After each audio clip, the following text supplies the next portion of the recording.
Bueno, el trabajo Se en queja la sala puede gente. ser tan exigente como fascinante. Hablábamos también del lenguaje no verbal, que era súper importante, pero el postural, el corporal, de esto nos viene un doctor a hablarnos, yo creo que un poco de todo esto. Jolín, Carmen, y eso que ahora ya afortunadamente no están de moda entre los maravillosos chefs esos platos de piedra de 30 kilos cada plato. Sabes que yo recuerdo, tengo aquí compañeros que han trabajado conmigo en ANOA y yo recuerdo coger esas bandejas en mesas de 4. ¿Te acuerdas, Isa, esas piedras maravillosas que pesaba 1 kilo cada piedra? Que el fisioterapeuta de San Vicente de mi pueblo se estaba haciendo de oro. ¿Sabes lo que yo agradezco? Imagino que estaréis todos de acuerdo conmigo, que me las he comido 20 años, los taconcitos. Los Me encantan las taconcitos. deportivas trabajando. Bueno, doctor, bienvenido. Demos un fuerte aplauso, por favor, al Doctor doctor Elicio Elicio Hernández. Hernández. Bienvenido. Gracias. Gracias. Bueno, en primer lugar, se escucha bien, ¿no? Sí, Sí, vale. Buenos días. Me gustaría empezar agradeciendo a la magnífica organización de este evento por, como decía Javier ayer, por regalarme, regalarme un pedacito de tiempo entre tanto profesional. Hoy les vengo a hablar de una pasión. Muchas de las personas que están aquí también tienen pasión por su trabajo, tenemos muchos profesionales y creo que los sanitarios y los profesionales que nos reunimos aquí hoy y ayer, claro, tenemos una, una vocación por el trabajo, una vocación por el servicio, nosotros una vocación también por el cuidado y por supuesto por intentar ayudar a la gente. Y esto es una cosa que es, creo que importante, ¿no? Nos une. Yo vengo a hablarles un poco del trabajo que nosotros hacemos de investigación, tanto en la Universidad de La Laguna como en este caso yo que trabajo también en el Hospital de Nuestra Señora de la Candelaria y en los grupos de investigación que tengo voy a decir, la suerte de liderar, ¿no? Y son grupos, voy a decir, interdisciplinares.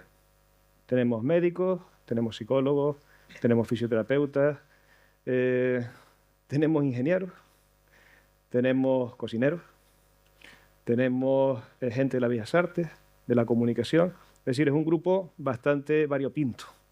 Pero eso es bueno porque después cuando nos sentamos pues salen cosas que son interesantes, ¿no?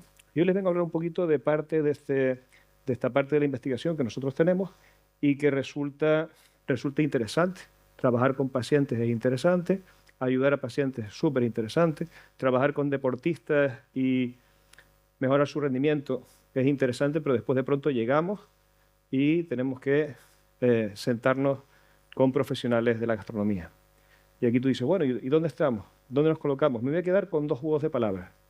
Dos juegos de palabras que van a ser los de las coreografías invisibles y el impacto silencioso. ¿Y por qué nos quedamos con eso? Yo creo que es interesante que nosotros tengamos un poco en la mira cómo va a ser esta comunicación, ¿no? Más que hablar de postura y solo de postura, o hablar de movimiento, vamos a hablar de cosas que no se ven, ¿no? En este caso, pues como el trabajo y el rendimiento, como el movimiento, como el contar esas historias dentro de la sala, pues pueden impactar en la salud, sobre todo en la salud de aquellos que están, en este caso, trabajando en sala. La presentación la he dividido en 3 bloques. Un primer bloque en el que nosotros vamos a hablar de, sobre todo, un doble problema, un problema que se ve, un problema que está relacionado con el movimiento, un problema que está relacionado con la biomecánica, con la ergonomía, cosas que se miden, cosas que muchos sabemos, cómo manejar cargas, cómo mover las cargas, pero también hay otra parte en la que hay problemas que no se ven. Y estos problemas que no se ven e incluso no se miden, nosotros los hemos medido. Entonces, al medirlos, ya sabemos cómo está impactando esto en la salud de las personas. Después hay una segunda parte en la que les traigo un experimento, ¿vale? Un experimento en el que estamos trabajando. Estamos trabajando con profesionales de sala, estamos trabajando también con la gente de la cocina, ¿vale? Y con muchos otros profesionales de la hostelería. Y en la parte final, vamos a intentar orientar un poco soluciones, porque también es interesante, ¿no? Vemos el problema y ahora qué hago? ¿Qué hago con este problema que tengo? ¿Hay algo que pueda hacer yo que empiece la solución en mí? ¿Hay alguna solución que yo puedo buscar fuera? ¿Hay alguien que me puede ayudar? Pues sí, ayer había una ponencia, después hoy tenemos otra también, en el ámbito de la psicología, coaching, escuché muchas cosas, me gustó, me encantó la ponencia que dieron los compañeros. Y ahí es donde empieza un poquito la historia, ¿no? Cómo acabar con todo eso. Lo ideal sería reconocer uno de los problemas que nos puede llevar, por ejemplo, a, voy a decir, el dolor crónico, también que nos puede llevar, por ejemplo, a problemas de perpetuación de lesiones. Oye, es que yo estoy con mi tobillo hecho una porquería, es que mis cervicales me molestan una barbaridad. Oye, yo es que el hombro no consigo resolverlo y mira que estoy con mucho tratamiento. Pues esta es un poquito digamos, el objetivo de la presentación, ver un poco cómo tenemos todo eso. Y les decía antes que había un doble problema. Había un problema que se ve. Este problema, yo ahora cuando pase la diapositiva van a ver algunos de los problemas que vemos y que están relacionados con el movimiento, que están relacionados con la postura, ¿vale? Yo creo que la imagen que está en el lado derecho de la presentación, ¿se ve bien, no? ¿Ok? Hay una postura que no existe, la postura ideal, pero hay una postura en la que vamos hacia la verticalidad, en la que hay unos centros de masa que están colocados ahí. Después hay posiciones que lo que hacen es generar sobrecarga en algún sitio.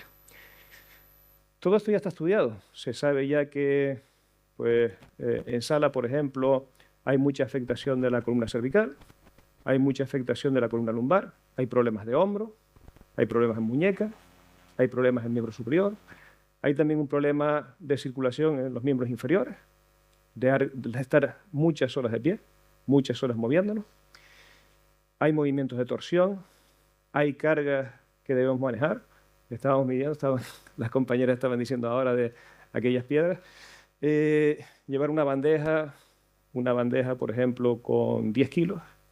¿Okay? Eso para las cervicales supone un momento de fuerza de 2.5, si la postura es correcta. 2.5, estamos hablando de que se van multiplicando, pero es que en las lumbares es 3.5. Pero es que para los músculos del tobillo es 4.1, si la postura es correcta. Si no es correcta, imagínense mucho tiempo manejando esas cargas. Ahí tendríamos un problema. Y todo esto se ve. Todo esto nosotros cuando estamos en sala lo vemos. Algunas de las personas con las que he compartido un poquito de tiempo ayer, esta mañana, pues los he tenido porque me encanta la gastronomía y he visitado muchos restaurantes, los que tenemos por aquí. Y cuando ves a alguien, ya tienes ese ojo clínico también, y tú dices, Olín, pues a lo mejor está sufriendo. Le molesta el tobillo, le molesta la rodilla, tiene algún tipo de problema. Y a veces incluso pregunta, ¿no? Cuando estás hablando con el anfitrión y ya empiezas a tener un poco ese trabajo con él. Pues todo esto se ve, todo esto lo conocemos, pero hay un impacto que no se ve. Hay una parte de nuestro sistema, el sistema nervioso autónomo, ¿vale? Es una parte del sistema nervioso que se encarga de muchas cosas. Se encarga de preparar nuestro cuerpo, por ejemplo, para la actividad. Sin ese sistema nosotros no podríamos ni estar de pie. Cambia rápidamente. Cambia la tensión arterial rápidamente. Cambia, por ejemplo, el flujo de sangre que tiene que ir hacia algún sitio para realizar una actividad. Entonces ese sistema cambia muy rápidamente y nos permite adaptarnos y nos permite también prepararnos para situaciones de estrés. Estrés entendido como me tengo que mover más rápido, tengo que hacer un trabajo de esta forma, pero también que nos puede llevar a un sitio donde puede repercutir en nuestra salud. Entonces es un poco lo que nosotros medimos en laboratorio.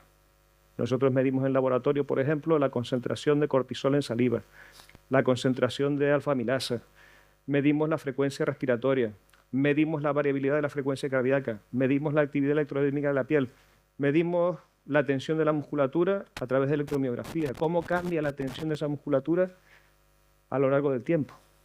Entonces, medimos muchas cosas. Nosotros nos vamos a centrar en esta presentación sobre todo en la variabilidad de la frecuencia cardíaca. La variabilidad de la frecuencia cardíaca es un método que es válido, es preciso y es fiable. Entonces lo hemos usado porque también es sencillo de poder ver qué es lo que ocurre en la sala. Y esto es lo que hemos hecho, ¿vale? Y este experimento que hemos hecho, esta forma de trabajar y de investigar, pues es novedosa.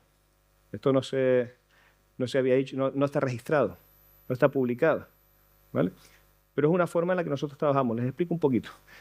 Tenemos por acá, en esta barra que está colocada, tenemos lo que sería el servicio. El servicio que empieza en un punto, está colocado aquí una línea roja, y tenemos al final el final del servicio. ¿Ok? Nosotros hemos medido a profesionales de sala, lo hemos medido antes del servicio. He llegado a lo mejor a las 4 de la tarde, he estado charlando con ellos, les he explicado qué vamos a hacer, les he colocado una banda alrededor del pecho, se han sentado, los hemos medido y ahí tenemos la primera medición. Y luego cuando acaba el servicio, cuando ya todo está completamente recogido, parece que ya los clientes se han ido, ya está todo, tiene que volver a la calma, los hemos vuelto a medir. Y hemos hecho una medición también en el medio. Hemos medido a lo mejor 5 horas, 6 horas que duraba el servicio. Y hemos ido registrando cada rayita azul que vemos ahí, era porque a nivel fenomenológico íbamos tomando nota. Entra el primer cliente a las 4:25. Se sirven las bebidas a no sé dónde, ¿vale? Imagínense, 20 hojas en una carpeta, un tipo con una bata, ¿ok? Y los clientes ingleses del fondo diciendo, ¿por qué hay un médico al fondo? ¿Ok? No sabían qué decirle, pero había un médico al fondo. Era lo que teníamos. Y hemos evaluado el software, es decir, el sistema nervioso autónomo, y también las cargas, el hardware, ¿vale? En este caso, ayer aprendí otra palabra nueva, pero no la pude meter en la diapositiva, pero está muy bien. Entonces hemos hecho este experimento. ¿Y qué es lo que hemos encontrado? Lo que hemos encontrado también a mí me parece curioso. Yo ya lo intuía porque tenemos muchos clientes. La compañera decía que el fisioterapeuta del pueblo se hacía rico. Tenemos muchos clientes. Entonces nos hemos visto varias cosas. Les explico rápidamente el cuadro que está a la derecha, ¿vale? El cuadro que está a la derecha sale de las mediciones que realizamos con esa banda. Es decir, cuando nosotros miramos lo que sale de la banda de medición, tenemos una serie de curvas.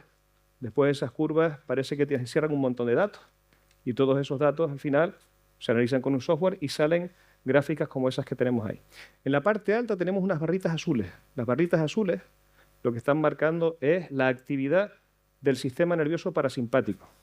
Ese que nos ayuda con la recuperación, nos ayuda con la restauración de los tejidos. ¿Ok? En la parte de abajo tenemos unas barritas que son las barritas naranjas. Las barritas naranjas hablan de la actividad del sistema nervioso simpático. La parte del sistema nervioso que está asociada con la actividad, que está asociada con el estrés. Es decir, nos tenemos que preparar, nos tenemos que pasar de sentado a de pie, tenemos que ponernos a caminar, el sistema ortosimpático se activa. Lo que estamos viendo aquí es una lectura de una persona previa a que comience el servicio, en el cual el sistema nervioso parasimpático está alto. El sistema nervioso simpático, lo vemos abajo, está bajo, está en calma.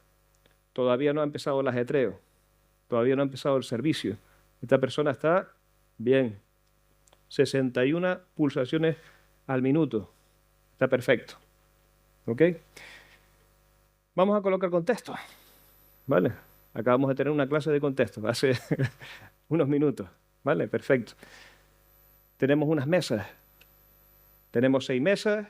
De esas 6 mesas, estaba hablando el compañero antes, tenemos 3 mesas en las que los clientes hay que atenderlos en inglés. Tenemos otras 3 mesas en las cuales tenemos que atender a los clientes, en este caso en español. Y de esas 6 mesas, 3 son mesas catalogadas como VIP, ¿vale? Ustedes saben lo VIP, ¿no? Tenemos una persona que tiene un cumpleaños, pero encima es uno de los proveedores. Otra mesa, teníamos ahí una persona que resulta que tiene, creo que eran 3 millones de seguidores en Instagram, ¿ok? Y puede poner una reseña X, ¿no? Mesas catalogadas como VIP. Colocamos un poquito más de contexto, ¿vale? Yo, por ejemplo, el ámbito donde hemos trabajado es el restaurante Taste, ¿vale? En Tenerife. Y el menú que se ofrece allí, pues aparte de los platos, cada fase del menú cuenta la historia de Canarias, cuenta la historia de una isla, cuenta la historia de los ingredientes, habla de la cultura canaria y tenemos toda una historia asociada al menú. Es decir, no es solamente contar los platos, sino que hay que contar pues toda una historia que está alrededor. Y esto lo coloco porque cuando nosotros estamos analizando en los distintos momentos del servicio, cuando uno de estos profesionales coge una bandeja que pesa 10 kilos y se está moviendo por la sala una distancia de 30 metros, pues lo que ocurre es lo que vemos ahí. Lo que ocurre es que cuando estamos haciendo un trabajo físico, el sistema ortosimpático se activa. Cuando tenemos que hacer actividad, el sistema que nos tiene que preparar para la actividad se activa, cambia la frecuencia cardíaca, cambia la tensión arterial, cambia muchas cosas que tiene que cambiar la distribución de la sangre en nuestro cuerpo para poder movernos y poder llegar a esa carga. Y esto es lo normal, esto es lo que ocurre, ¿no? Y lo vemos, se activan los músculos, pero también cambia el sistema nervioso. Se activa toda esa carga de estrés. Y esto se ve, se puede medir. Pero ¿qué es lo que ocurre cuando está contando la historia? Y esto es lo interesante. ¿Qué es lo que ocurre cuando está explicando el plato, está explicando la historia, está explicando por qué habían unos camellos en la loma de los cristianos, que ya no están, cómo se trasladaba el pescado desde la lonja hasta el pueblo? Todo eso también tiene una carga. Y lo que estamos viendo, y fíjense aquí 3 cuadros, el cuadro que está alrededor en color rojo, nos está diciendo el coste de contar la historia. Y el coste de contar una historia, ¿vale? Se activa el sistema nervioso ortosimpático, aumentan las pulsaciones, el sistema parasimpático, el sistema de calma, el sistema de regeneración cae. Está contando una historia. Y el coste es el mismo que 2 minutos antes estar trasladando la bandeja cerca de la mesa. Pero es que después de contar la historia, va a la mesa 6 y cuando va a la mesa 6 recoge toda la vajilla, todas las herramientas y vuelve hacia la cocina. Y el coste es el mismo. Es decir, ¿qué es lo que tenemos? Que hay igualdad de amenazas para el sistema. Tanto contar las historias como desplazar las cargas.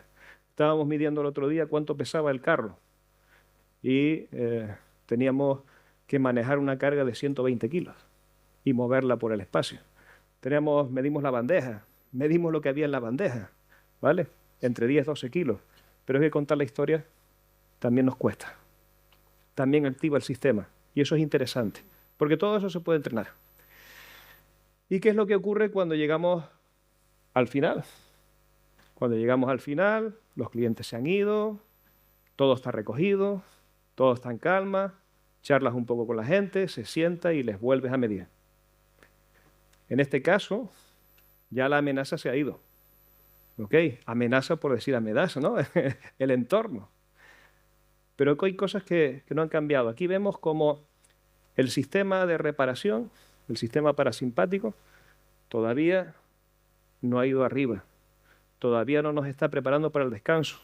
Oye, es que ha acabado el servicio, es que no he dormido bien, es que, claro, obvio, porque el sistema de alerta todavía está activado. Y esta persona después no descansa. Pero es que esta persona no descansa, pero que resulta que cuando nosotros hablamos con él, te dice que no duerme bien. Pues aquí es donde realmente está el problema. Comparamos el antes, comparamos el después, y es lo que hay. Esto que tienen ahora es la medición completa.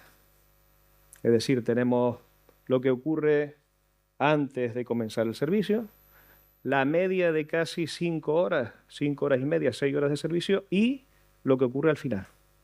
Entonces vemos que hay un sistema, en este caso parasimpático, que al principio del servicio está alto y cuando acaba el servicio todavía no ha terminado de recuperarse. Aquí ya no hay amenaza, pero la persona no se ha recuperado todavía no está en la vuelta a la calma. Aquí es donde realmente tenemos el problema.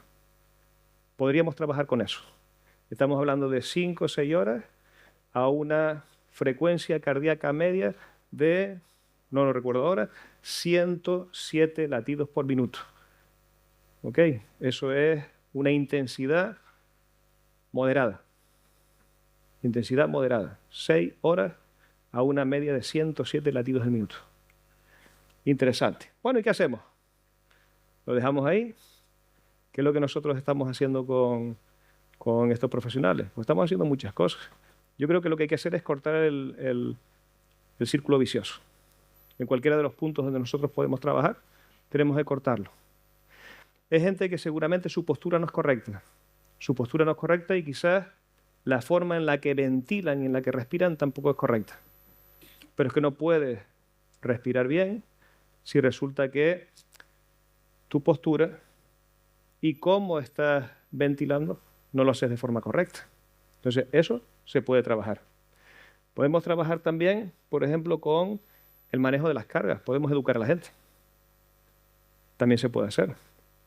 Podemos trabajar sobre las tensiones que hay. El tema es intentar romper el círculo en algún punto. Si podemos romperlo en todos, mejor. Pero romperlo en un punto sería interesante. ¿Cómo lo hacemos? Pues de muchas formas.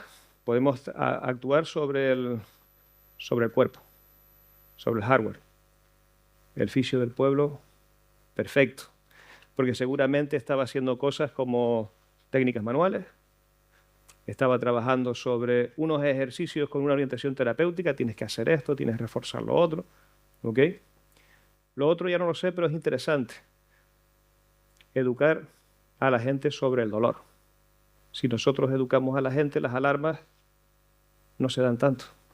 Yo voy a explicarte por qué está molestando esto, porque cada vez que a alguien le molesta algo o tiene alguna lesión, hay un montón de películas en la cabeza. Se montan un montón de películas y a veces hay alarmas que son innecesarias. Pero si no te lo explican, no lo sabes. Y todo esto lo tenemos en la neurociencia, ¿vale? Pero aplicada y relacionada con todo lo que hacemos. Un ejercicio también está asociado a la neurociencia, pero es que la terapia manual está asociada a la neurociencia.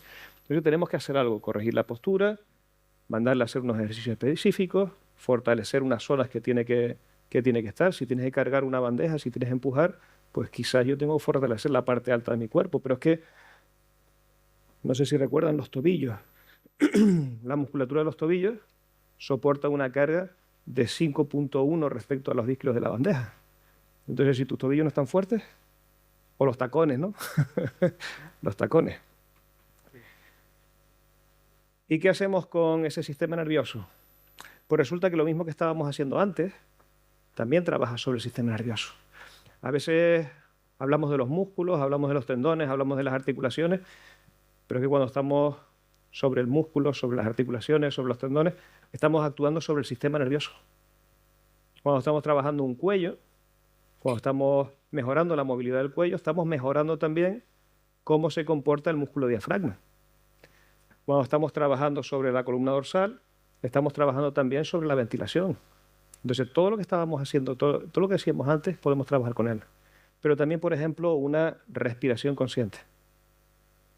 Gente que tiene que respirar de forma consciente. Y que a veces durante, vamos a decir, el servicio, durante el trabajo, no nos hemos parado todavía a respirar de forma correcta. Y eso es interesante, ¿no? El tema de, por ejemplo, trabajar también con la respiración. E incluso a veces tenemos que trabajar con aparatos de feedback para que la gente sea consciente. No, es que no lo veo. Vale, perfecto. Tú colocas en una pantalla una pelotita que va saltando cuando vas cogiendo aire y cuando lo vas soltando. Ahora sí lo veo. Y eres consciente de ello. Entonces nosotros en las técnicas, en el entrenamiento, también trabajamos con feedback para que la gente sea consciente de lo que está haciendo. Bueno, ¿y qué hacemos? ¿Dónde nos quedamos? Yo creo que esto es una conclusión que para mí es algo que le cuento no solamente a la gente de la gastronomía. Se lo cuento, tengo muchos pacientes que son del mundo, por ejemplo, de las artes, de la música. Entonces, es interesante. Tenemos que entender que el profesional de servicio yo siempre le convenzo de que no es un profesional, es un atleta de servicio, que tiene que entrenar muchas cosas, que tiene que trabajar para el software y para el hardware, que si tienes que manejar cargas, tienes que saber cómo manejar las cargas, y que las cargas no se pueden convertir en amenazas, que realmente hay que educar para poder hacerlo bien, pero es que hay que estar preparado. Yo no puedo correr los 100 metros, ni los 200, ni los 500 si no me preparo. Entonces, esta es un poco la lectura que tenemos que hacer. Tenemos que hacer un entrenamiento integral. Las cargas, contar la historia, tengo que ver cómo puedo comunicarlo, porque la amenaza es parecida. Entonces yo tengo que ir trabajando con ella. Implementar el protocolo. Es decir, tenemos que seguir trabajando con esta propuesta porque ya nos está dando muy buenos resultados. La gente duerme mejor, la gente deja de tener problemas con lesiones que se van perpetuando. Es bastante interesante. Y después una llamada a la atención, ¿vale? Ver que los profesionales, las personas, son un activo valioso. Fíjense, entre los profesionales sanitarios, yo siempre digo que tenemos vocación para el cuidado, pero es que en los profesionales, entre los que estamos aquí, fíjense que estamos cuidando de las personas que asisten. Nosotros también cuidamos y tenemos que cuidar a las personas que cuidan. Empiezan nosotros. Entonces, este es un poco el llamado a la atención. ¿Por qué? Porque no solamente va a haber menos bajas, sino que la gente va a estar mejor. Decía el compañero ayer que tenemos que transmitir, la gente empatiza. Entonces son muchas cosas que tenemos que tener en cuenta. Es un activo y realmente hay que intentar llevarlo hacia adelante. Y no todo el mundo es igual. Eso que les presento ahí ahora es dos lecturas completamente diferentes, ¿vale? Diría mi hija pequeña, se dice el pecado y no el pecador. ¿Ok? En la parte alta tenemos uno de nuestros profesionales. El que estamos viendo durante toda la presentación. Ha sido muy bueno, ¿eh? Estaba en calma, con un sistema parasimpático alto, un nivel de amenaza no muy alta, y lo hemos visto evolucionando. Pero abajo tenemos otro profesional. Otro profesional que empieza el servicio, previo al servicio, ya está con unos niveles de activación del sistema nervioso simpático altísimos, con una frecuencia cardíaca sentado ya de 103 pulsaciones al minuto, que hace un servicio de 6 horas con una frecuencia cardíaca media de 127 latidos al minuto. Eso es intensidad no moderada, alta, muy alta, 6 horas. Frecuencia cardíaca media casi 130 latidos minuto. Y cuando acaba el servicio, todas las alarmas siguen encendidas. Entonces es muy normal que la persona que está abajo, de pronto, se dobla un tobillo y tú dices, bueno, estos son 3 días. Vale, estos son 3 días para una persona normal, con un sistema normal, con un sistema de reparación que es normal. Pero a lo mejor esta persona con su esguince de tobillo va a estar 3 semanas con su problema. La inflamación no baja, el edema no baja, la respuesta del sistema muscular no va. Entonces ahí tenemos un problema. Y cada persona es un mundo, pero si no lo medimos, no podemos tratar, en este caso, a todo el mundo igual. Bueno, decirles que para mí es un placer poder compartir este gran, voy a decir, gran pasión que tengo por el tema de la investigación, por estos temas. Creo que son trasladables en este caso, a muchos profesionales, y he tenido la suerte pues, de coincidir con los compañeros del TES y con Diego, que han confiado un poco en dar un poco de rienda suelta a esta pasión que tengo, sobre todo por este sistema. Otra vez más, Igor, al resto de profesionales, gracias. Qué placer oírte, ¿eh? Qué placer oírte y qué importante es darle, evidentemente, importancia a la salud, a la postura corporal y al yo decía, el último ejemplo que has puesto, la de abajo soy yo. Soy yo en pleno servicio. Somos muchos. Uf, yo seguro, sí, seguro además.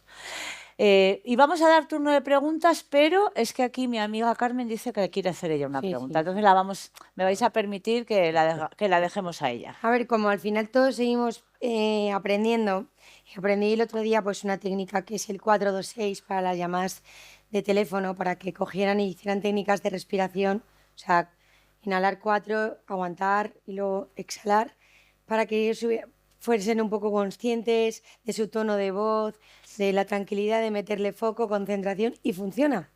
Entonces mi pregunta es, que me ponías, hay que educar a la gente con el dolor. Y ahora yo suelto otra vez una pregunta. ¿Crees que es una asignatura pendiente en las escuelas, por ejemplo? Yo voy a responder con otra pregunta. A mí Si no, me lo ¿eh? permite. No, a la sala, por supuesto. Creo que es una asignatura de las muchas que tenemos pendientes. De las ¿vale? muchas. De las muchas que tenemos pendientes. Yo creo, ayer teníamos una entrevista con Onda Vasca y entonces me preguntaban sobre, me hacían una pregunta muy parecida. Y yo decía lo mismo, es que hemos perdido en toda la formación, incluso en la profesional, hemos perdido cosas que son importantes. El tema, por ejemplo, de un sanitario. No tenemos ninguna asignatura que tenga que ver con comunicación social, con empatía, con asertividad, ¿vale? Con el tema de poder tratar con la gente. Pero después nos lanzan al mercado y nos dicen, usted tiene que ser humano en el trato, ¿no? Ahí tenemos esa parte. No educamos en el tema de postura, en el tema de movimiento, en el tema de descanso. Entonces ahí, por ejemplo, nosotros en el grupo de investigación trabajamos mucho con el tema del sueño, el tema de las luces, las pantallas, todo ese tipo de cosas. ¿La respiración es una de ellas? Sí.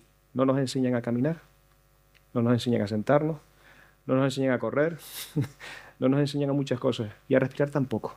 Entonces muchas veces la gente no sabe cómo tiene que respirar. Y muchas veces nos dicen, no, es que tienes que respirar con la barriga. Y tiene que ir el aire a la barriga. No, el aire no tiene que ir a la barriga. Si queremos que se active el sistema nervioso parasimpático, tiene que ser una respiración costal baja con el diafragma también. Pero es que tengo aquí muchas personas y muchos profesionales en la sala que saben lo que es inspirar, porque tienen que llegar todas esas moléculas, ¿vale? Y saben lo que es inspirar y llevar el aire a la parte alta de la nariz, o llevarla a la parte media, o llevarla a la parte posterior. Entonces, el tema de respirar, hacer una respiración costo-diafragmática, genera mucha más relajación que hacerla solo diafragmática. Y si es nasal, mejor. Y si es alta, mejor. Entonces son muchas cosas que a lo mejor la gente las desconoce, porque no nos enseñaron a respirar. Nos dieron una palmadita y lloramos y respiramos y poco más. No sé si respondo a tu pregunta. Totalmente. Vale. No sé si alguien tiene alguna pregunta. Yo no quiero ser la madrastra Ya. Blancanieves, pero es que no tenemos tiempo. Vale. O sea, que muchísimas gracias. No, gracias a ustedes. Muchísimas gracias por tu aplauso, por favor. Vale.